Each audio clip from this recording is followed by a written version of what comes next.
Good morning all of you. आप देख रहे हैं यूनिक लर्निंग। आज हम लोग जर्नल एंट्री विथ जीएसटी की बात करने वाले हैं कि जर्नल एंट्री नॉर्मल वाला तो हम बता चुके हैं, नॉर्मल जर्नल एंट्री आप जानते भी हैं, लेकिन जीएसटी के साथ जो जर्नल एंट्री है उसको कैसे करते हैं वो आज सिखाने वाले हैं हम। चलिए शुरू करते हैं आज का लेक्चर। देखिए मेरे साथ, देखो सभी, हम सीधी सी बात जानते हैं कि जर्नल एंट्री अगर जीएसटी के साथ समझना है तो सबसे पहली बात है कि जीएसटी क्या है ये समझो, वरना ऐसे बताने में तो बहुत आसान लगता है, पढ़ने में भी बहुत आसान लगता है, लेकिन समझ में नहीं आता, तो रटने से कोई फ़ायदा है नहीं। जीएसटी को पहले समझ लो। 90% टाइम लगेगा जीएसटी को समझाने में, 5 से 10% का समय लगेगा जर्नल एंट्री विथ जीएसटी बताने में। आपको सिर्फ करना इतना है कि वीडियो के अंत तक बने रहना। सबसे पहली बात हम शुरू करने जा रहे हैं, जीएसटी के लिए जो पुराना वाला सिस्टम था ना, यानी पहले भी तो टैक्सेस था भारत में, तो वो जो सिस्टम था उसको थोड़ा सा समझ लो। उसको समझ लिए तो जीएसटी 5 मिनट के अंदर में समझ में आएगा। नहीं तो हम बताते रहेंगे कि ये है, इनपुट है, आउटपुट है, फलाना है, ढिमकाना है, वैसे नहीं समझ में आएगा। थोड़ा सा पुराना वाला सिस्टम पकड़ते हैं, उसको फिर कन्वर्ट कर देंगे जीएसटी में, 2 मिनट के अंदर समझ में आ जाएगा। हम बेसिक बात से बताना शुरू करते हैं, ज़रा देखना बोर्ड पे। देखो, भारत की बात करो या किसी भी देश की बात करो, किसी भी देश को जो चलाने का जिम्मेदारी होता है वो वहाँ की गवर्नमेंट का होता है, वहाँ की गवर्नमेंट का, जो रूलिंग पार्टी है उसका जिम्मेदारी है। तो देश चलाने के लिए पैसा चाहिए कि नहीं चाहिए, तो पैसा 2 तरीक़ा से आता है। एक तो जो गवर्नमेंट है वो 2 तरीक़ा से पैसा कमाती है। एक तो हो गया बिज़नेस करके, गवर्नमेंट बिज़नेस भी करती है क्या? बिज़नेस तो करती ही है, जैसे कि LIC गवर्नमेंट का बिज़नेस ही तो है। जो स्पीड पोस्ट है, स्पीड पोस्ट गवर्नमेंट के लिए क्या है? ये सब बिज़नेस है। जो एयर इंडिया है, एयर इंडिया गवर्नमेंट के लिए बिज़नेस है। BSNL है, इसके अलावा में रेलवेज़ है और भी कई सारा, ठीक है। तो ये सब जो तरीका है, गवर्नमेंट इसको, इस व्यापार को करके अपने पास पैसा जनरेट करती है ताकि देश चला सके। लेकिन होता क्या है ना कि जो बिज़नेस है वो, उससे जो पैसा आता है वो सफिशिएंट नहीं हो पाता है, तो गवर्नमेंट बोलती है कि हम टैक्स भी लगा देते हैं, तो उससे कुछ पैसा आ जाता है और मिला जुला के देश जो है चल जाता है। हालांकि फिर भी कम पड़ता है लेकिन चल जाता है। तो दूसरा जो है वो हो गया टैक्स। यहाँ तक में कोई समस्या नहीं है। अच्छा, टैक्स भी 2 तरीक़ा का है। सबसे पहले आता है इनकम टैक्स, मतलब टैक्स भी 2 तरीक़ा का है। एक तो है इनकम टैक्स। तो इनकम टैक्स जो है ना, इनकम टैक्स किसी के इनकम पे लगता है। किसी के इनकम पे लगने वाला जो टैक्स है उसको कहा जाता है इनकम टैक्स। इनकम टैक्स कैसे कैलकुलेट होता है, क्या होता है, ये अपना टॉपिक नहीं है। इनकम टैक्स, कोई अगर इनकम कमा रहा है तो उस पे लगेगा। तो देखो, इनकम बोलते ही कौन लोग बाहर हो गया? जो लोग इनकम नहीं कमा रहा है वो बाहर हो गया। और भी एक बाहर हो गया कैटेगरी, जिसके बारे में शायद से आपको नहीं मालूम हो। जो लोग नहीं कमा रहा है वो तो बाहर हो ही गया, जो लोग कम कमा रहा है वो भी बाहर हो गया। यानी जो कम कमाता है उसको भी टैक्स नहीं देना है। एक और पर्सन इसमें से बाहर हो जाता है, जो कमाता तो बहुत है लेकिन पक्के के हिसाब से, यानी वाइट के हिसाब से बहुत कम कमाता है। उसका मैक्सिमम जो अर्निंग है, मैक्सिमम जो रिवेन्यू है वो ब्लैक मनी का है। तो वो इनकम भारत सरकार की नज़र में तो है नहीं, उस पर्सनल आदमी की नज़र में ज़रूर है, लेकिन भारत सरकार की नज़र में वो इनकम नहीं है, क्योंकि वो टैक्स का चोरी कर लेता है। तो इस तरह का जो 3 आदमी है वो इनकम टैक्स का जो स्लैब होता है उससे बाहर हो जाता है। तो जब इनकम टैक्स लगा तो ये भी जो है सफिशिएंट नहीं है, इतना कम परसेंटेज ऑफ पॉपुलेशन टैक्स देता है कि उससे गुजारा नहीं चल पाता है। तो फिर जो है दूसरा एक दिमाग लगाया गया कि भाई जीएसटी लगा देते हैं। ये जो जीएसटी है ना, ये जीएसटी गुड्स एंड सर्विसेज पे लगता है, गुड्स एंड सर्विसेज पे लगता है। इससे पूरा बात समझ में नहीं आया। अब यहाँ पे जीएसटी का हम नींव रखे हैं, लेकिन अब इस जीएसटी को बताने से पहले हम ये बताने वाले हैं क्या? नहीं, ये सब नहीं बताएंगे हम, ये सब कुछ बताने वाले हैं। नहीं, ये सब कुछ नहीं। हम बताएंगे जीएसटी, सबसे पहले जीएसटी बताएंगे, उसके बाद जीएसटी का जर्नल एंट्री बताएंगे। तो जीएसटी को समझने के लिए थोड़ा सा पुराना सिस्टम की तरफ चलते हैं कि पुराना सिस्टम क्या था, वो समझ में आ गया तो जीएसटी तुरंत समझ में आएगा। देखो अब पुराना सिस्टम की बात करते हैं। पुराना सिस्टम क्या था, जीएसटी से पहले की बात कर रहे हैं कि जैसे सपोज़ करो कि मेरे पास या मेरा कोई फैक्ट्री है, हम कोई प्रोडक्ट बनाते हैं, तो हम प्रोडक्ट को बनाते हैं तो जो फाइनल प्रोडक्ट बनाने के लिए कुछ तो रॉ मटेरियल हम खरीदते होंगे। तो जो रॉ मटेरियल हम खरीदते हैं किसी से, वो उसका फाइनल प्रोडक्ट है। बोलो हाँ कि ना। इसमें कोई समझने वाला बात नहीं, लॉजिक है। जैसे हम फ्रीज बनाते हैं तो हो सकता है कि फ्रीज में लगने वाला जो कंप्रेसर है वो हम किसी और से ख़रीदते हों, तो कंप्रेसर उसके लिए फाइनल प्रोडक्ट होगा, है कि नहीं। और अगर उसके लिए कंप्रेसर फाइनल प्रोडक्ट है तो उसका रॉ मटेरियल कुछ और रहा होगा, यानी वो कोई और रॉ मटेरियल ख़रीदा होगा, फिर उसको कंप्रेसर में कन्वर्ट किया होगा, यानी कंप्रेसर बनाया होगा। तो गवर्नमेंट क्या की कि किसी प्रोडक्ट को बनाने के ऊपर में एक टैक्स लगा दी, जिसको बोलते थे एक्साइज ड्यूटी। हम लिख करके दिखाते हैं एक्साइज ड्यूटी। ये एक्साइज ड्यूटी क्या बनाने पर लगता था, कुछ भी आप कॉमर्शियली अगर क्रिएट कर रहे हैं, बना रहे हैं, तो उस पर एक्साइज ड्यूटी लगता था। घर में खाना बना रहे हैं तो क्या एक्साइज ड्यूटी लगेगा। हम कॉमर्शियली वर्ड का उपयोग किए हैं कि एक्साइज ड्यूटी जब भी आप कॉमर्शियली यानी कुछ बेचने के लिए बना रहे हैं, बेचने के पर्पज़ से बना रहे हैं, तो बनाने का एक टैक्स है, मतलब सिर्फ बनाइएगा उस बात का टैक्स है, तो उसको बोलते थे एक्साइज ड्यूटी। एक्साइज ड्यूटी जाता था किसको मालूम है, सेंट्रल गवर्नमेंट को। तुमको ये भी बात तो मालूम होगा कि गवर्नमेंट का भी कई सारा प्रकार है, गवर्नमेंट का भी फॉर्म्स है। मतलब एक तो है सेंट्रल, एक है स्टेट। स्टेट बोलता है कि हम अलग हैं, और एक है जो एमसीडी है, मतलब एमसी मतलब म्युनिसिपल कॉरपोरेशन, म्युनिसिपल कॉरपोरेशन। तो सेंट्रल का काम है पूरे देश का बागडोर संभालना, स्टेट जो है किसी राज्य को संभालता है, और जो म्युनिसिपल कॉरपोरेशन है ये किसी डिस्ट्रिक्ट को, किसी सिटी को संभालता है। सबका अपना अपना काम बटा हुआ।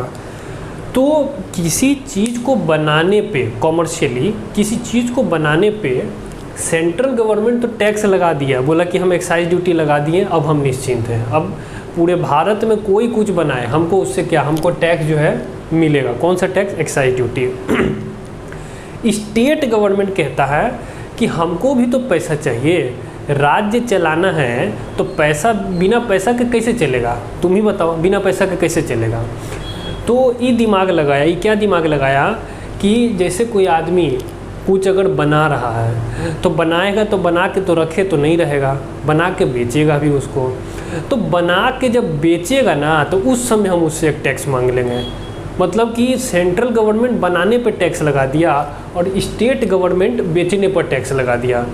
बेचने पर जो टैक्स स्टेट गवर्नमेंट लगाया उसको बोला जाता था सेल्स टैक्स, यानी एक ठो हो गया सेल्स टैक्स। बना के रखे हुए हो तो कोई दिक्कत नहीं है, जहाँ तुम बेचा तो तुमसे ये टैक्स हम कलेक्ट करेंगे। कौन बोल रहा, स्टेट बोल रहा। तो ये हो गया सेल्स टैक्स। ये सेल्स टैक्स का एक और नाम था जिसको बोला जाता है वैट। वैट का मतलब होता है value added tax, in short sales tax. Sales tax लेता था स्टेट गवर्नमेंट।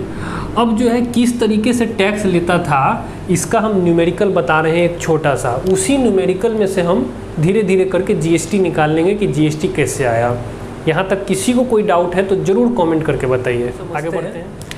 देखो क्या एज्यूम करके चलना है मालूम है, एज्यूम ये करके चलना है कि जैसे हम कोई व्यापारी है, मेरा एक फैक्ट्री है, हम कुछ फाइनल प्रोडक्ट बनाते हैं और किसी से हम रॉ मटेरियल ख़रीद रहे हैं। जिससे हम रॉ मटेरियल ख़रीद रहे हैं वो उसके लिए फाइनल प्रोडक्ट है। जैसे सपोज करो हम फ्रिज बनाने वाली कंपनी है, तो फ्रिज बना रहे हैं हम, तो हम कंप्रेसर ख़रीदना है, तो हम कंप्रेसर के हिसाब से तुमको बता रहे हैं कंप्रेसर मेरे लिए रॉ मटेरियल है, लेकिन जिससे हम ख़रीदे हैं उसके लिए फाइनल प्रोडक्ट है। बोलो हाँ कि ना। चलो बात को समझते हैं। देखो हम किसी से कंप्रेसर खरीदें, कंप्रेसर मेरे लिए क्या है, कंप्रेसर मेरे लिए जो है रॉ मटेरियल है, रॉ मटेरियल को हम RM लिखते हैं, कंप्रेसर मेरे लिए रॉ मटेरियल है। सपोज करते हैं कि उसका दाम जो है 1 लाख रुपया है। रॉ मटेरियल यानी कंप्रेसर, कंप्रेसर का दाम 1 लाख रुपया है। ये हम किससे खरीदे हैं, ये हम किसी कंप्रेसर बनाने वाले के पास आके बैठे हैं, अभी पूछ रहे हैं कि कंप्रेसर हमको कितना का पड़ेगा, हमको फ्रिज बनाना है। तो रॉ मटेरियल 1 लाख रुपया का। अच्छा, वो आदमी जो कि कंप्रेसर बनाया है, तो एक तो वो कुछ और रॉ मटेरियल ख़रीदा और उससे कंप्रेसर बनाया, पहली बात, यानी वो किसी चीज़ को बना रहा है। ये क्या चीज़ अट्रैक्ट करेगा, एक्साइज ड्यूटी को। दूसरा एक और चीज़ वो अट्रैक्ट कर रहा है कि वो बनाया तो है ही, अब देखो ना हमको बेच भी रहा है, हमको बेच भी रहा है, तो बेचने का भी ये वो टैक्स लगेगा। स्टेट गवर्नमेंट कहेगा कि सेल्स टैक्स भी लाओ।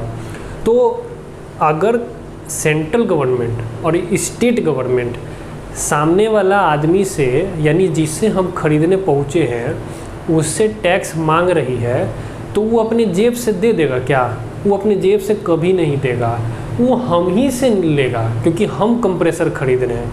वो करेगा क्या मालूम है, कंप्रेसर के दाम को बढ़ा देगा, यानी मेरे लिए इस कंप्रेसर का कॉस्टिंग बढ़ जाएगा, मेरे लिए इस कंप्रेसर का कॉस्टिंग बढ़ जाएगा। क्यों बढ़ गया मालूम है, क्योंकि इस पर उस बेचारा को सेंट्रल गवर्नमेंट और स्टेट गवर्नमेंट दोनों के लिए एक्साइज ड्यूटी और वैट यानी कि सेल्स टैक्स देना पड़ गया। कोई समस्या नहीं है। तो हमको अब जो है ये चीज़ 1 लाख रुपया का नहीं पड़ेगा, हमको सबसे पहले तो इस पे देना पड़ जाएगा excise duty. Excise duty rate of tax assume करके हम चलेंगे टोटल में कि 10% है, एज्यूम करके चलेंगे। तो सपोज़ करते हैं कि एक्साइज ड्यूटी हमको 10% का देना पड़ गया, यानी कि जिस आदमी से हम खरीदने पहुँचे कंप्रेसर, वो हमसे मांग रहा है कि 1 लाख तो लाओ, इसके अलावा जो बोल रहे हैं वो भी लाओ। क्या क्या मांग रहे हो भाई, तो एक्साइज ड्यूटी वो हमसे 10% मांगेगा, तो हो गया 10,000। जैसे ही ये 10,000 हुआ, मेरा जो कॉस्टिंग है, यानी जो मेरे जेब से पैसा निकलेगा वो अब बढ़ चुका है, अब वो हो गया 1,10,000। ठीक है भाई, 1,10,000 रुपया। अभी इतना ही नहीं, अब वो हमसे सेल्स टैक्स भी चार्ज करेगा। सेल्स टैक्स चार्ज करेगा तो अब वो लिखेगा सेल्स टैक्स, और ये वो हमको बिल दे रहा है, ये वो हमको बिल दे रहा है, इसको भी हम मान के चल रहे हैं 10%, 11,000 रुपया हो गया। अच्छा, एक्साइज ड्यूटी 10,000 और सेल्स टैक्स 10,000 ऐसे नहीं जोड़ना है, रॉ मटेरियल में पहले एक्साइज जोड़ देना है, फिर जो आया इस पर तुमको वैट जोड़ना है, यानी इस पे तुमको सेल्स टैक्स जोड़ना है। यानी 1,10,000 पे हम 10% निकाले हैं, पहले ऐसा ही सिस्टम था। तो ये हो गया 1,21,000। बोलो हाँ कि ना। यही है मेरा कॉस्टिंग, यानी हम यहाँ पर लिख दें, हम फ्रिज बनाने वाली कंपनी है, मेरा टोटल कॉस्टिंग जो है कंप्रेसर खरीदने का ये पड़ा है। और कुछ इस तरीके का वो बिल हमको दिया है सामने वाला कि भाई 1 लाख रुपया तो हम तुमसे ऐसे लिए हैं, और एक्साइज और सेल्स टैक्स का 10,000 और 11,000 जोड़ करके उसमें लिए हैं, टोटल 1,21,000। कोई समस्या। अच्छा, अब हम रॉ मटेरियल ख़रीदे हैं, तो अब हम क्या करेंगे मालूम है, अब हम फ्रिज बनाएंगे। तो फ्रिज बनाएंगे तो सपोज करते हैं कि फ्रिज बनाने के लिए रॉ मटेरियल को प्रोसेस करना पड़ता है ना जी, प्रोसेस करते हैं फाइनल प्रोडक्ट बनाने के लिए, तो प्रोसेस करने का खर्चा लगता है, उसको बोला जाता है प्रोसेसिंग कॉस्ट। तो हम इसमें प्रोसेसिंग कॉस्ट जोड़ रहे हैं। आपको कुछ नहीं करना है बॉस, सिर्फ इतना करना है कि वीडियो के अंत तक बने रहना। नहीं समझ में आया, ऐसा हो ही नहीं सकता। प्रोसेसिंग कॉस्ट सपोज करते हैं कि 29,000 लग गया, सपोज कर रहे हैं, तो टोटल कितना हो गया भाई, टोटल हो गया 1.5 लाख। कोई समस्या नहीं है। कैलकुलेशन मिस्टेक हो सकता है मिले, उसका चिंता नहीं करना है, वो आप खुद जोड़ लीजिएगा। तो ये हो गया प्रोसेसिंग कॉस्ट। अब प्रोसेसिंग कॉस्ट हो गया 1.5 लाख, 29,000, टोटल हो गया 1.5 लाख। अब 1.5 लाख रुपया हो गया है, तो क्या 1.5 लाख रुपया में इसको बेच दें? नहीं भैया, 1.5 लाख में नहीं बेचेंगे, चैरिटी थोड़े कर रहे हैं, इसमें अपना कुछ प्रॉफिट ऐड करेंगे, यानी कुछ तो प्रॉफिट हम लेंगे। 1.5 लाख रुपया तो अभी तक हम खर्च किए हैं। अब हम किसी को बेचेंगे तो पहले तो इसमें बीच में अपना 20,000 रुपया जो है ऐड करेंगे कि 20,000 रुपया का हम प्रॉफिट रख दिए। ये हो गया 1,70,000। बोलो हाँ कि ना, कोई समस्या नहीं है यहाँ तक। अब देखो, पहले गवर्नमेंट उस पर चढ़ा हुआ था जिससे कंप्रेसर हम खरीद के लाए थे। अब गवर्नमेंट देखो हम पर चढ़ गया। क्यों चढ़ गया मालूम है? क्योंकि हम एक रॉ मटेरियल ख़रीदे हैं और हम उसको प्रोसेस करके उसको फ्रीज बना दिए हैं। तो अब वो हम पे चढ़ गया कि तुम अब बनाया है, कुछ बनाया है ना तुम, हाँ तुम कुछ बनाया है, चलो टैक्स लाओ। कौन सा टैक्स? Excise duty. तब हमको इस पर जब भी हम कस्टमर को बेचेंगे, देखो मेरे सामने कस्टमर बैठा हुआ है, फ्रिज खरीदने आया, तो हम कस्टमर को बोलेंगे कि 1,70,000 रुपया का है प्लस टैक्स लगेगा। तो कस्टमर बोल रहा है कि कितना लगेगा? 1,70,000 रुपया। तो हम उसको कहेंगे कि पहले रखो ऐसे। दूसरा हम उसको कहेंगे कि बाबू एक्साइज ड्यूटी जो है 10% का लगता है। हमसे वो गलती हो गया कि हम इसको बना दिए हैं, तो बना दिए हैं तो इसका खामियाजा कौन भुगतेगा? कस्टमर भुगतेगा। तो कस्टमर के जेब से ना निकालेंगे भाई। तो हम 17,000 रुपया सबसे पहले तो इसमें ऐड किए। ये हो गया 1,87,000। ठीक है भाई। अब 1,87,000 तो देने लगा। हम बोले कि रुको, सिर्फ बनाने का अपराध नहीं है, हम तुमको बेच के भी दूसरा एगो अपराध कर रहे हैं। तो दूसरा एगो अपराध कर रहे हैं, तो ये लो सेल्स टैक्स भी चलो निकालो, जल्दी निकालो भाई। और ये हो गया एट द रेट ऑफ 10%, 18,700। अब इसको जोड़ के हमको जल्दी से बताने के बाद में 2,05,700 रुपया हुआ है कि नहीं? कैलकुलेशन मिस्टेक हो सकता है, आप ठीक से जोड़ लीजिएगा। ये हो गया सेल प्राइस, यानी ये जो है कस्टमर के जेब से निकलेगा। तो ये था पुराना सिस्टम, ये पुराना सिस्टम था। हम कस्टमर से बात कर रहे हैं कि खुश होना भाई, कोई तरह का समस्या है, कोई फीडबैक कुछ देना चाहते हो, तो कस्टमर जो है बोलता है कि ये तो पूरा फ्रॉड सिस्टम है, एकदम पूरा फ्रॉड सिस्टम है, इसमें तो कई सारा मिस्टेक है। क्या मिस्टेक है मालूम है? एक तो कस्टमर के जेब से मल्टीपल टाइम्स जो है टैक्स निकल रहा है। जैसे कस्टमर अगर 2,05,700 रुपया का अगर रेफ्रिजरेटर ख़रीदता है, तो देखो टैक्स कितना बार दिया। एक बार यहाँ टैक्स दिया, एक बार यहाँ टैक्स दिया। ये तो चलो कि एक है, कॉम्बिनेशन है ना, ये एक कॉम्बिनेशन है। इसके अलावा वो यहाँ पर टैक्स और यहाँ पर टैक्स, काहे कि 2,05,700 अगर हम उससे मांग रहे हैं तो सब तो हम उससे टैक्स निकाल लिए। यानी एक बार टैक्स यहाँ लगा और एक बार टैक्स यहाँ लगा।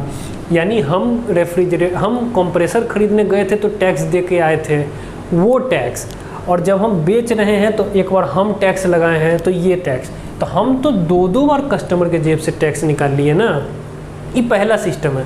अच्छा, हो सकता है कि ये पूरा चेन अगर चला आ रहा हो, जैसे ऐसे समझ लो कि कोई कंप्रेसर बनाया, कंप्रेसर उसका फाइनल प्रोडक्ट था, वो उसको बेचा। किसको बेचा? फ्रीज बनाने वाला कंपनी को। अब फ्रीज बनाने वाला कंपनी कंप्रेसर को ख़रीदा, फ्रीज बनाया।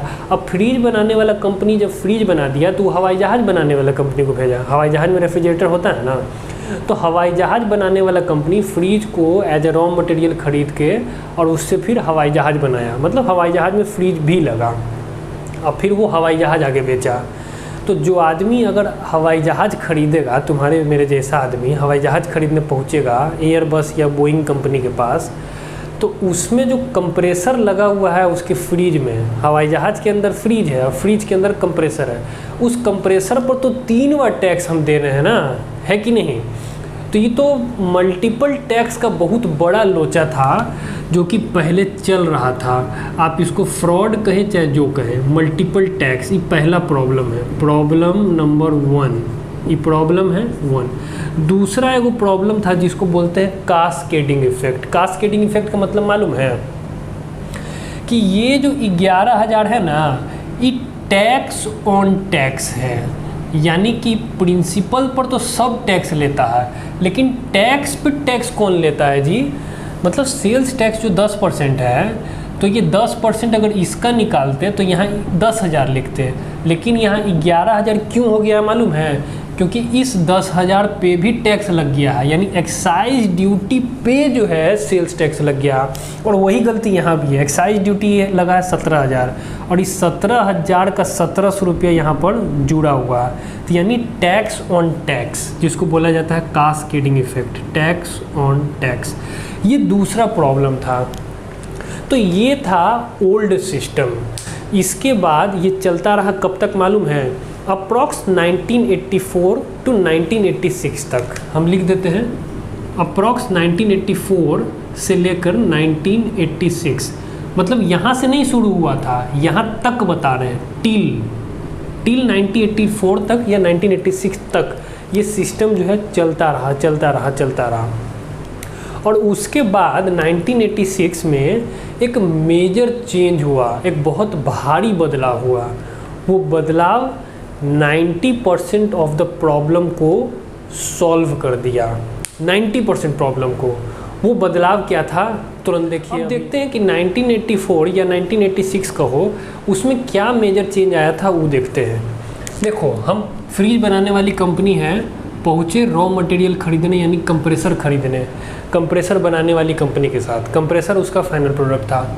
हम पूछे कंप्रेसर का दाम टैक्स छोड़ के कितना हुआ जी? तो बोला कि 1 लाख रुपया। पहले भी 1 लाख था, अभी भी 1 लाख है, कोई दिक्कत नहीं है। अब इस पर हमको वही दोनों सेम टैक्स लगेगा। हम एक्साइज ड्यूटी दिए 10% का, तो हो गया 10,000, इसमें जोड़ देंगे, हो गया 1,10,000। ठीक है भाई। अब हम ये प्लस हुआ, अब हम इसमें सेल्स टैक्स भी देंगे 10% का। अरे सब कुछ सेम है तो फिर डिफरेंस किस बात का है? नहीं समझ में आया। डिफरेंस है डिफरेंस। ये हो गया मेरा टोटल क्या? कॉस्टिंग। ये मेरा टोटल कॉस्ट है। बस चेंज जो है ना यहीं पर आया, चेंज जो है एग्जैक्टली यहीं पर आया। गवर्नमेंट हमको बोला, हम फ्रिज बनाने वाली कंपनी है, गवर्नमेंट हमको बोला कि तुम जो ये टोटल कॉस्टिंग 1,21,000 रुपया लिख रहे हो ना, तुम इसको 1 लाख रुपया लिखो, क्योंकि फ्रिज का दाम क्योंकि कंप्रेसर का दाम तुमको 1 लाख पड़ा है, तो तुम 1 लाख लिखो। हम कहें 1 लाख कैसे पड़ा? 10,000 तो हम एक्साइज ड्यूटी का दिए और 11,000 रुपया हम सेल्स टैक्स का दिए, तो हम 1,21,000 दिए हैं।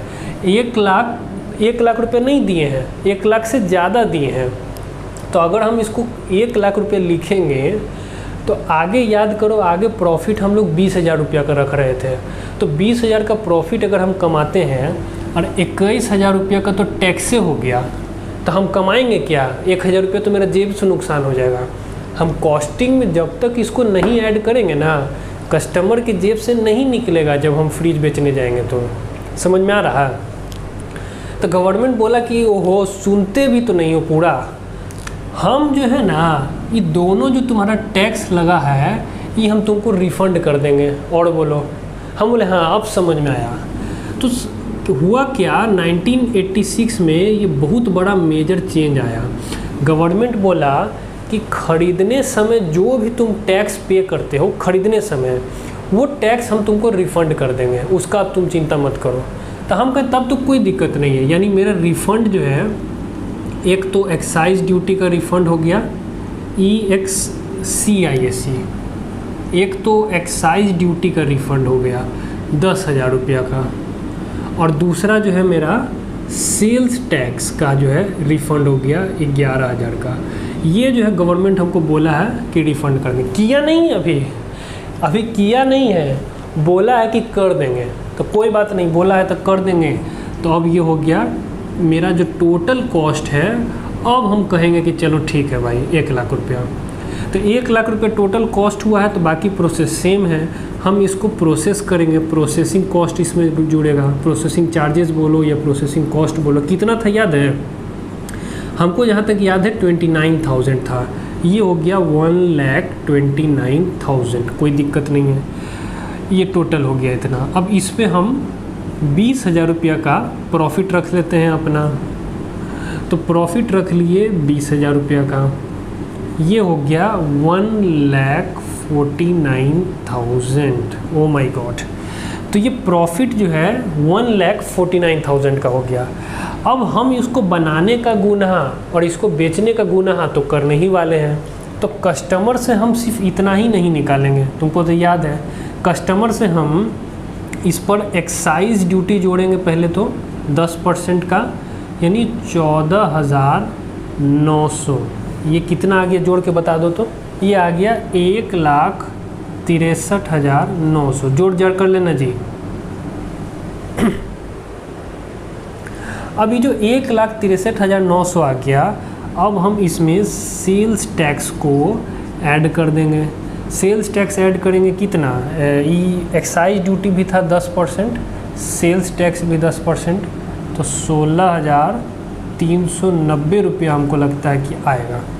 तो ये आ गया 1,80,290 रुपया। ये हो गया नया सेल प्राइस। वाह, ये है नया सेल प्राइस।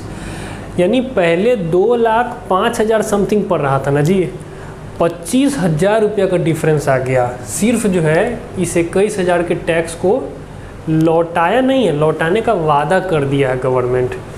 तो ये था 1986 में आने वाला मेजर बदलाव। ये चीज़ कब तक चलता रहा मालूम है? ये चीज़, अच्छा इसमें कोई प्रॉब्लम है क्या? इसमें कोई एक ही प्रॉब्लम बच गया है, वो प्रॉब्लम है टैक्स ऑन टैक्स। यानी टैक्स जो है एक टैक्स के ऊपर लग रहा है, बस ये प्रॉब्लम सॉल्व नहीं हुआ था। तो ये प्रॉब्लम कब तक चलता रहा मालूम है? 1986 से जीएसटी के आने तक, यानी 2017 तक ये प्रॉब्लम चलता रहा। उसके बाद जाके 2017 में जीएसटी आया और ये प्रॉब्लम भी सॉल्व। लोग देखते हैं कि जीएसटी आया तो अपने साथ क्या क्या लेकर के आया। सबसे पहले हम संक्षेप में कुछ चेंजेस आपको बताते हैं कि जीएसटी में क्या क्या चेंजेस आया। हम बता दें, एक तो जो कास्केडिंग इफ़ेक्ट है, यानी कि टैक्स ऑन टैक्स, इसका जो प्रॉब्लम है ये प्रॉब्लम सॉल्व कर दिया गया, पहली बात। दूसरी बात ये कि सिर्फ जो है सेल्स टैक्स, वैट और एक्साइज ड्यूटी नहीं था, कई तरह का टैक्स 2017 से पहले चल रहा था। इंटरटेनमेंट टैक्स, सर्विस टैक्स, इस तरीके से 16-17 तरह का टैक्स चल रहा था इस देश में। कोई स्टेट ले रहा था, कोई सेंट्रल ले रहा था, कोई स्टेट ले रहा था, कोई सेंट्रल ले रहा था। तो जीएसटी के आने के बाद वन नेशन वन टैक्स बोला गया कि टैक्स तो हम सारा लेंगे, बस नाम बदल देंगे। तो जो भी टैक्स सेंट्रल ले रहा था उसको कर दिया गया CGST का मतलब सेंट्रल जीएसटी, और जो भी टैक्स स्टेट ले रहा था उसको कर दिया गया SGST, यानी जो स्टेट लेगा वो SGST है, जो सेंट्रल लेगा वो CGST है। और हर प्रोडक्ट पे और हर सर्विस पर ये दोनों टैक्स लगेगा। मतलब तुम नहीं डिसाइड करोगे कि किस पे CGST लगेगा, किस पे SGST लगेगा। कोई भी देखो, जीएसटी का फुल फॉर्म क्या है? जीएसटी में गुड्स है एंड सर्विसेज है। तो कोई भी आदमी गुड्स बेचेगा या सर्विस प्रोवाइड करेगा, दोनों पे इसमें फ़र्क नहीं है। चाहे तुम गुड्स बेचो चाहे तुम सर्विस बेचो, दोनों पे तुमको CGST और SGST ये दोनों चार्ज करना पड़ेगा। दोनों का रेट बिल्कुल सेम होता है, ये दोनों तुमको चार्ज करना पड़ेगा। जो भी चार्ज करना पड़ेगा, चार्ज करने का मतलब ये हुआ कि अगर हम बेच रहे हैं तो हमको कस्टमर से लेना पड़ेगा, हम कस्टमर से लेके गवर्नमेंट को दे देंगे, पहले वाला सिस्टम। तो हम CGST भी लेंगे और SGST भी लेंगे। ऐसा नहीं चुनना है कि तुम किसी को भी बोल दिए कि तुम SGST दे दो, CGST छोड़ दो, ये नहीं। हमको CGST भी लेना है और SGST भी कलेक्ट करना है और हम उसको गवर्नमेंट को दे देंगे। अब गवर्नमेंट जो है CGST अपने पास रख लेगी और SGST जो है जिस स्टेट में ये बिज़नेस हुआ है उस स्टेट को दे देगी। अगर बिहार में ये बिज़नेस हुआ है तो बिहार गवर्नमेंट को ये SGST का जो टैक्स है ये मिल जाएगा। देगा कौन? सेंट्रल गवर्नमेंट दे देगी, कोई दिक्कत की बात नहीं है। तो ये अच्छा, तीसरा एक क्या चेंज आया कि जो टैक्स आप खरीदने वक्त देते थे, याद है खरीदने वक्त टैक्स दे रहे थे, कंप्रेसर खरीदने गए थे तो टैक्स दे रहे थे ना, तो खरीदने वक्त जो टैक्स दे रहे थे उसको बोला जाएगा इनपुट टैक्स, यानी इनपुट जीएसटी है ये। और बेचने वक्त जो टैक्स हम कस्टमर से कलेक्ट करेंगे उसको बोला जाएगा आउटपुट, ये आउटपुट जीएसटी है। कोई दिक्कत की बात नहीं है। तो ये कुछ बदलाव था जो कि जीएसटी के आने के बाद आया था। अब न्यूमेरिकल से इस बात को क्लियर करते हैं और उसके बाद जर्नल एंट्री सीखेंगे। क्लियर? वही एग्जांपल लेते हैं, हम गए रॉ मटेरियल खरीदने, हमको पड़ा 1 लाख का, सामने वाला आदमी इस पर टैक्स चार्ज करके तब हमको देगा बिल बना के, तो हमको इस पर देना पड़ गया CGST और SGST। देखो चेंज आ गया, टैक्स चार्ज करने के तरीके में देखो चेंज आ गया। पहले टैक्स पे टैक्स लग रहा था, दोनों को हम एज्यूम करते हैं 10%, तो ये हो गया 10,000, ये भी हो गया 10,000, यानी कि अब जो मेरा टोटल पड़ गया हमको वो पड़ गया 1,20,000। लेकिन क्या ये मेरा कॉस्ट है? ये पैसा तो जेब से निकला, ये कॉस्टिंग नहीं है। कॉस्टिंग क्या है? कॉस्टिंग 1 लाख है, यानी कि मेरे पास एक रिफ़ंड खड़ा हो गया, इसको रिफ़ंड बोलो। मेरे पास एक रिफ़ंड खड़ा हो गया जो कि गवर्नमेंट हमको दिया नहीं है, देने का वादा किया है, यानी इनपुट CGST। अच्छा, यहाँ पर इनपुट वर्ड बिल्कुल लगा सकते हैं, कोई दिक्कत नहीं है। इनपुट CGST और इनपुट SGST लगाएंगे, ठीक है। तो मेरे पास इनपुट CGST 10,000 का खड़ा हो गया और इनपुट SGST भी 10,000 का खड़ा हो गया। कोई समस्या तो नहीं है यहाँ तक? तो हमको टोटल कॉस्ट पहले भी 1 लाख पड़ रहा था, आज भी 1 लाख ही पड़ रहा है। अब हम इसको प्रोसेस करेंगे। इसको प्रोसेस करने में पहले हम लगभग 29,000 रुपीज़ का खर्च कर रहे थे, आज भी ये उतना ही लगता है। और इसमें हम प्रॉफिट रख लेंगे 20,000 रुपये का, जैसा कि पहले भी रख रहे थे। तो 20,000 रुपये का जैसे ही प्रॉफिट रखेंगे तो 1,49,000 रुपया ये जो है इसका कॉस्टिंग हो जाएगा। सॉरी, कॉस्टिंग नहीं, इसका सेल प्राइस हो जाएगा। लेकिन सेल करते समय हमको भी अब टैक्स कलेक्ट करना है, तो हम कस्टमर को बोलेंगे कि भाई आउटपुट CGST निकालो एक तो तुम, और आउटपुट SGST निकालो एक तो तुम, यानी 14,900। यानी हम कस्टमर से जो सेल प्राइस मांगेंगे वो हो जाएगा, क्या इसको दोबारा चेक कर लेना, 1,78,800 रुपया। कैलकुलेशन मिस्टेक हो सकता, तो 1,78,800 रुपया जो है पड़ गया। पहले 2,05,000 पड़ रहा था समथिंग, फिर 1,80,000 समथिंग पड़ रहा था जहाँ तक हमको याद है। और अब जो है टैक्स ऑन टैक्स का भी प्रॉब्लम सॉल्व हो गया, तो ये 1,78,800 का पड़ने लगा। और एक्साइज ड्यूटी का नाम CGST हो गया, सेल्स टैक्स यानी जो टैक्स स्टेट को जाने वाला है उसका नाम SGST हो गया। खरीदते समय जो टैक्स देते हैं वो इनपुट CGST और इनपुट SGST, बेचने समय जो टैक्स कलेक्ट करते हैं वो आउटपुट CGST और आउटपुट SGST। यही है GST बॉस, यही है GST। 2017 के बाद यही बदलाव आया है। और अगर GST समझ में आ गया तो अब देखो जर्नल एंट्री कितना आसान। हम जर्नल एंट्री अब इसका तुमको बताते हैं। देखो ना जर्नल एंट्री कितना आसान बनेगा। देखो जब भी गुड्स परचेज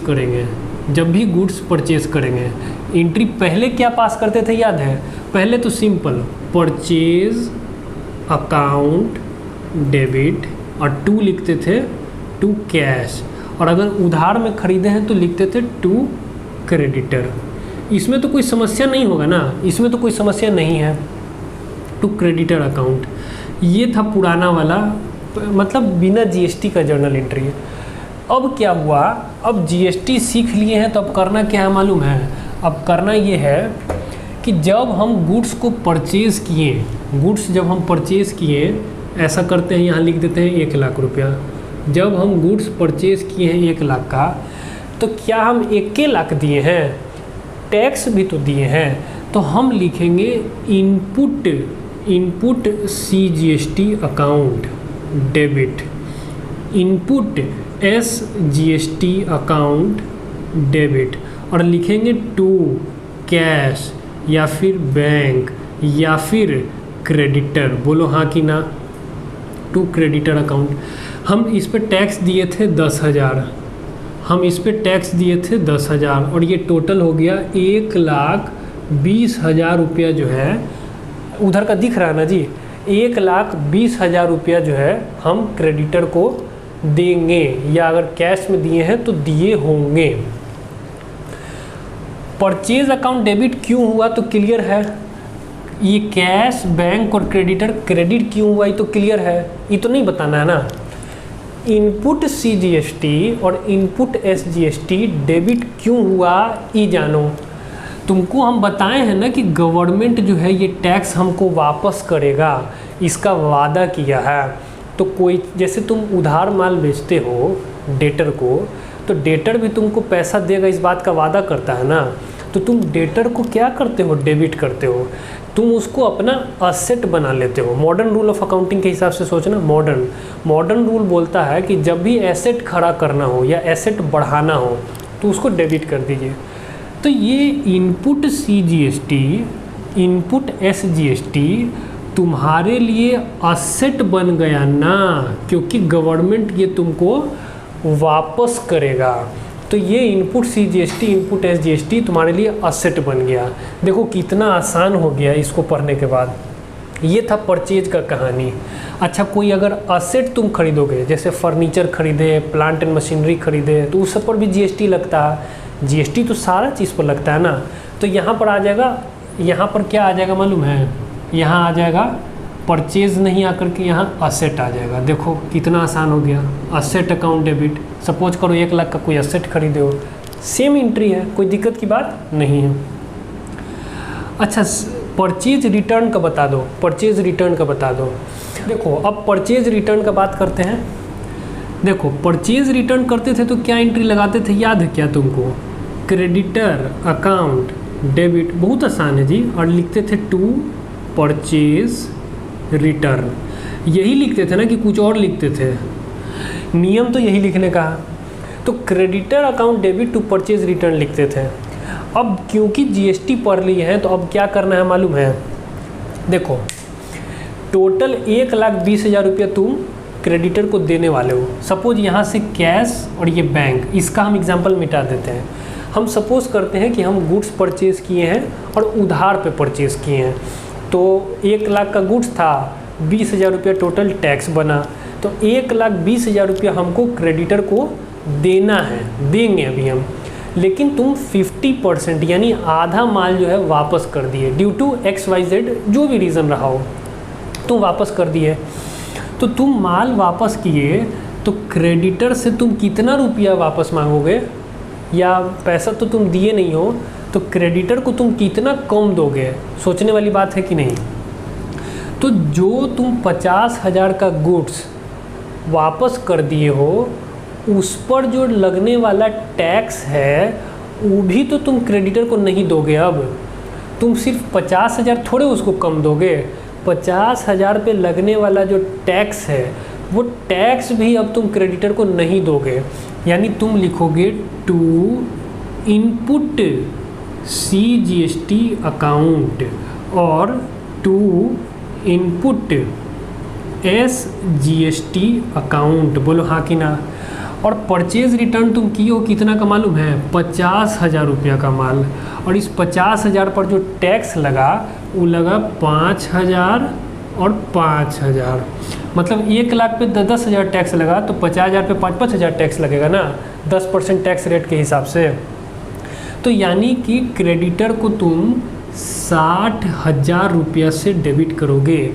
यानी तुमको करना क्या है कि परचेज करते समय जो इनपुट टैक्स को तुम असेट बना लेते हो, तो अब तुमको 10,000 रुपये थोड़े गवर्नमेंट देगा, आधा तो तुम माले वापस कर दिए, तब गवर्नमेंट भी तुमको 5,000 का ही ना रिफंड देगा। तो तुम इस असेट को कम करोगे, यानी क्रेडिट कर दोगे, तो असेट तुम्हारा कम हो जाएगा। 5,000 से क्रेडिट हो गया। हमको ये बताओ कि इस एंट्री में कोई समस्या है क्या? कोई समस्या नहीं है। इसी तरीके से सेल्स का एंट्री होता है। इसी तरीके से सेल्स का नॉर्मल एंट्री मालूम है क्या था? सपोज़ करते हैं कि तुम्हारे पास कैश आया होगा, तो cash account debit to sales account, नीचे का सभी को दिख रहा है ना, cash account debit to sales account, कुछ भी अमाउंट हो। तो अब क्योंकि जीएसटी पढ़ लिए हैं तो अब तुमको मालूम है ना भाई कि 1,49,000 में सेल नहीं कर सकते हैं, तुमको ये अमाउंट कलेक्ट करना पड़ेगा कस्टमर से और गवर्नमेंट को तुम दोगे बाद में। तो अब तुमको टू आउटपुट CGST और टू आउटपुट SGST इसको तुमको क्रेडिट करना पड़ेगा। क्रेडिट क्यों किए हैं अभी बात करते हैं। तुम्हारे पास टोटल कैश कितना आएगा 1,78,800, 1,78,800। इस 1,78,800 में 1,49,000 रुपया तो जो सेल है उसका है, 1,49,000, हाँ 1,49,000 रुपया तो जो सेल किए हैं उसका है, और 14,900 दो बार लिखे हैं, 14,900 आउटपुट CGST का है और 14,900 आउटपुट SGST का है। हमको कोई ये बता दो कि जब परचेज किए थे तो ये असेट था और बेचते समय जब हम इसको कलेक्ट किए हैं कस्टमर से, कैश आया है ना जी इतना, तो कलेक्ट ही तो किए हैं, तो कलेक्ट किए तो ये मेरे बाप का तो नहीं हो गया, गवर्नमेंट को पे करना है ना बाद में, तो गवर्नमेंट को पे करना है तो ये हमारे लिए लाइबिलिटी हो गया बॉस। और जो ये लाइबिलिटी हो गया तो मॉडर्न रूल ऑफ अकाउंटिंग के हिसाब से या गोल्डन रूल, जो भी रूल लगा लो, अकाउंटिंग तो सेम है, तो मॉडर्न रूल या गोल्डन रूल के हिसाब से ये लाइबिलिटी हो गया और ये लाइबिलिटी को रिकॉर्ड करने के लिए तुमको क्रेडिट करना पड़ता है। हमसे आप पूछिए जो भी डाउट आपको पूछना है कमेंट करके। सेल्स रिटर्न का एंट्री भी साथ में हम चाहते हैं कि आप कमेंट कीजिए। परचेज रिटर्न का हम बता चुके हैं, सेल्स रिटर्न के लिए इसी का रिवर्स किया जाता है, ये आप कमेंट करके हमें बताइए। कोई और डाउट है तो वो बताइए। एक चीज़ और हम बता दें कि इसका जो फाइनल एडजस्टमेंट है वो हम बता देते हैं। ये आउटपुट GST हम गवर्नमेंट को देते हैं, ये इनपुट CGST हमको गवर्नमेंट से लेना है, तो हम बीच का एक रब कर रहे हैं और हम बताते हैं कि करना क्या है। सपोज़ करते हैं कि कोई परचेज़ रिटर्न नहीं हुआ है, ठीक है, हम सपोज़ कर रहे हैं कि कोई परचेज़ रिटर्न नहीं हुआ, तो एक चौथा एंट्री या ये उस केस में ये दूसरा हो जाएगा और ये जो है तीसरा एंट्री हो जाएगा। देखो 4 रुपया हम तुमको देंगे और 2 रुपया तुम हमको दोगे, उससे अच्छा कि हम 2 रुपये तुमको दे देते हैं, है कि नहीं। तो गवर्नमेंट बोलता है कि जो तुम हमको देने वाले हो वो काट लो, वो बीच में से अपना काट लो, बैलेंस हमको दे दो। तो यानी एंट्री क्या हो जाता है मालूम है, आउटपुट CGST अकाउंट डेबिट, और इसको कर देंगे टू इनपुट CGST अकाउंट। यानी हमको 14,900 रुपया गवर्नमेंट को देना है, लेकिन गवर्नमेंट 10,000 रुपया मेरा रखा हुआ है, तो जो बैलेंस रुपया है ये हम गवर्नमेंट को चुका देते हैं 4,900 रुपया। यही सेम एंट्री जो है, यही सेम एंट्री SGST के केस में भी होगा, यानी output SGST account debit to input SGST account और टू बैंक अकाउंट, 14,900, 10,000, 4,900। और एक लास्ट बात और बता दें, एकदम अंतिम बात, कि कभी कभी आप देखते हैं कि कोई गुड्स एंड सर्विसेज पे 2 टैक्स की जगह 1 टैक्स लगता है, यानी CGST और SGST की जगह पे IGST लगता है। वो क्यों लगता है बता देते हैं, वो किस सूरत में लगता है वो बता देते हैं। देखो भाई, हम बिहार में हैं, बिहार में हम किसी को अगर गुड्स बेचेंगे या किसी से गुड्स खरीदेंगे तो 2 तरीका का टैक्स देना पड़ता है। एक तो CGST और दूसरा SGST। CGST सेंट्रल गवर्नमेंट को चला जाता है और SGST जो है ये बिहार गवर्नमेंट को चला जाएगा। बोलो हाँ कि ना। अब हम क्या जानना चाहते हैं कि अगर मेरा बिजनेस एक स्टेट से दूसरे स्टेट में हुआ है, सपोज करो हम किसी दिल्ली के आदमी को माल सप्लाई किए हैं, या कोई दिल्ली का आदमी जो है हमको माल बेचा है, हम दिल्ली से माल खरीदे हैं, तो उस केस में टैक्स किसको मिलना चाहिए? अगर हम ये दोनों टैक्स लगा देते हैं, बेचने वाला आदमी अगर ये दोनों टैक्स लगा देगा तो सेंट्रल गवर्नमेंट तो अपना हिस्सा लेके बैठ जाएगा, स्टेट में लड़ाई हो जाएगा। बिहार कहेगा कि अरे खरीदने तो मेरा आदमी गया था दिल्ली, तो ये टैक्स मेरा है, और दिल्ली वाला कहेगा बेच तो हम रहे हैं, तो ये टैक्स मेरा है। तो बिहार गवर्नमेंट और दिल्ली गवर्नमेंट में लड़ाई ना हो, उसके लिए क्या होता है कि इस दोनों टैक्स की जगह पे IGST लग जाता है। IGST इसको बोला जाता है इंटीग्रेटेड GST, और ये इंटीग्रेटेड GST सेंट्रल गवर्नमेंट को मिलता है, और सेंट्रल गवर्नमेंट सारा कैलकुलेशन करने के बाद जिस स्टेट को ये पैसा मिलना चाहिए उसको दे देता। तो वही सेम नियम है, जब परचेज़ करेंगे और IGST लगना हो, यानी दूसरे स्टेट से जब परचेज़ करेंगे तो इनपुट IGST लगेगा, 2 टैक्स की जगह 1 टैक्स लगेगा। लेकिन ऐसा नहीं है कि आधा रुपया देना है टैक्स का, अगर ये दोनों 10-10% है तो IGST का रेट 20% होगा हमेशा। बोलो हाँ कि ना? हमको सेल्स रिटर्न का जो एंट्री है उसको कमेंट करके बताइए विथ GST वाला, और इस लेक्चर में जितना डाउट आपको आया है बेधड़क कमेंट करके बताइए, और ये बताइए कि नेक्स्ट वीडियो आप किस टॉपिक पे चाहते हैं। आप देख रहे थे यूनिक लर्निंग, मेरा नाम है Ayush Modi. Bye bye, take care, God bless you.